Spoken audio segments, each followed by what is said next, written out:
Hi everybody.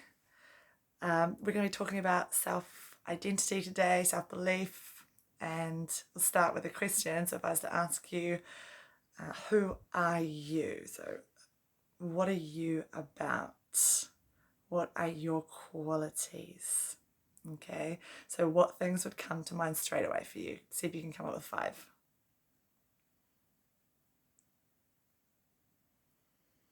So hopefully you've got a few.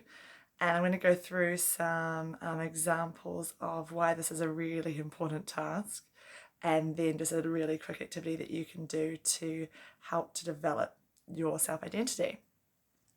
And most of us sort of get a bit confused because we lose our who we are at our core, and we start to see ourselves based on these roles that we do.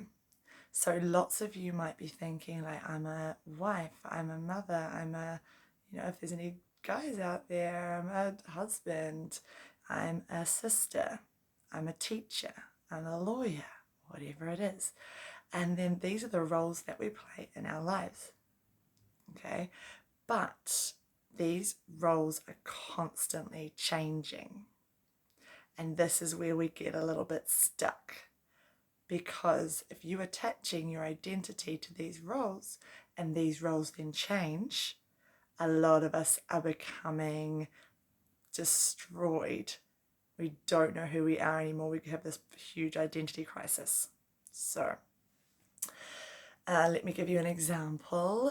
This is sadly happening to a lot of people I know at the moment, but they've been in these long-term relationships that have ended, and they had seen themselves as either a wife or a girlfriend, and everything they talked about was in this partnership as this role.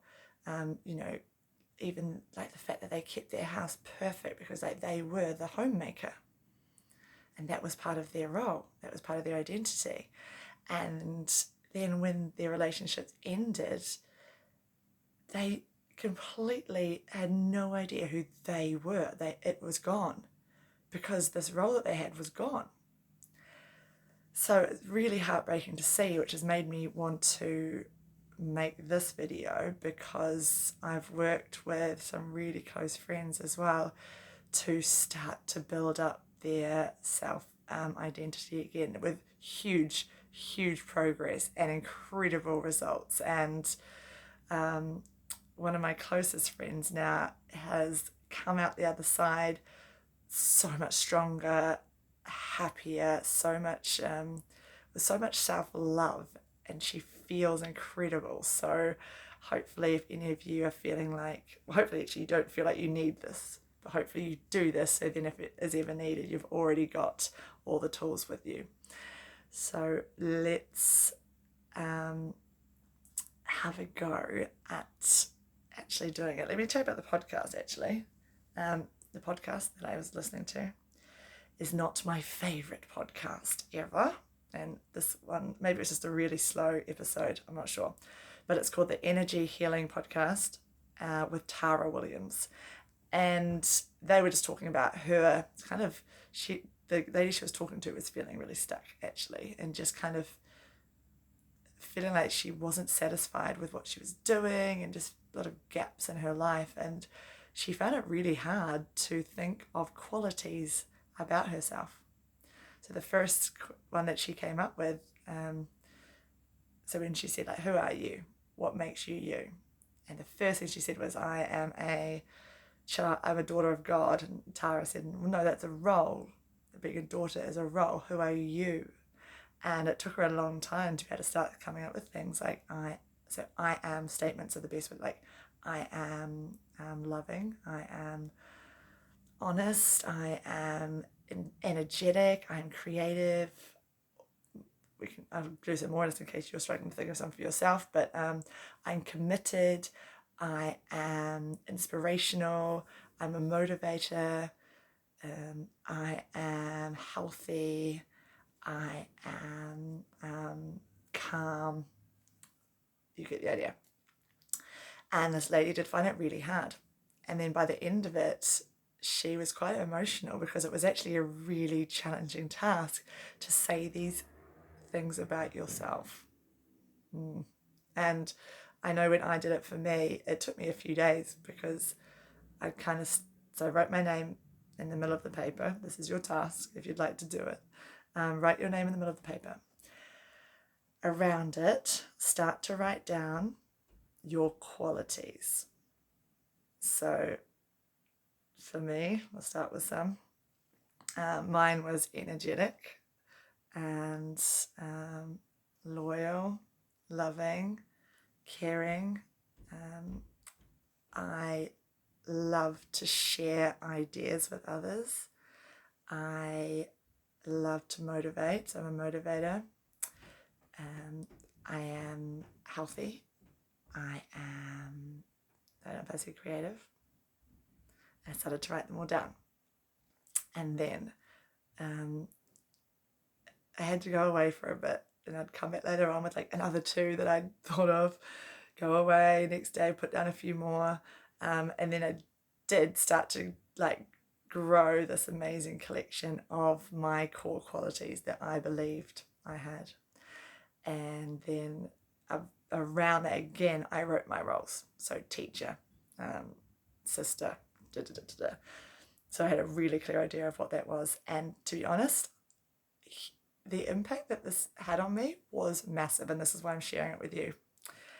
It just gave me a really great sense of who I am. And it helped me sort of make some changes in my life actually that needed to happen. I think I'd been, like, even with my job, I had been teaching, like, trained to be a teacher, so 4 years of study, and I had taught for 8 years, and I was super good at it, and like making progress. And I, like, when everyone asked me what I did, I am a teacher. This is what I do, and it made it really hard to think of doing anything else because I was so attached to my role as a teacher. And then when I started to pull apart my qualities, I could then see actually, like, even if my role goes, even if I'm no longer teaching, I still have all of these qualities that I can apply to something else. And that led me to teaching the mindfulness and yoga to kids because I wanted to help to inspire them to carry on with sort of mindful thinking and finding ways to be calm and kind of having more control over their thoughts. It got me into life coaching because I wanted to be able to help other people find their purpose in life and to live these incredible, fulfilling lives. And it's just made me really feel like I am actually on the track to doing what is going to make me happiest. And that is, yeah. Whereas if I had just stuck with the idea of teaching, it was just because it was safe, not because it was actually fulfilling my my purpose that I felt I had in life. So yeah, I really think it's worth doing this. So take a few minutes, put down as many as you can. If you know me personally, get in touch, and I'd love to sort of talk about some more because sometimes it's good to bounce these ideas back of each other because we might have some ideas about each other's qualities that we can't think of. If we haven't met yet, feel free to message me or even just put it in the comments and just let me know how you're going with it. Which ones do you find challenging? Oh, I'm not sure if I said this actually, but put down the ones that you don't necessarily think you can actually, you do have. So for me, being tidy isn't my greatest strength. However, I want it to be. So put down tidy, because then at least if you've put that down, that can become part of your identity. Whereas if you just tell yourself, I'm not, like, oh no, I'm not tidy, then you're never going to do it. That will never become part of your identity. Your identity will be, I'm not tidy. Whereas put it down there, I am tidy. That is who I am. What's another one that is not so easy to feel all the time for me? I like structure. But put it down there. I'm becoming more structured every day. Takes time, but yeah, let me know how you go with this. Please subscribe, like, get in touch somehow. I just want to connect with as many of you as I can. Talk next week. Bye.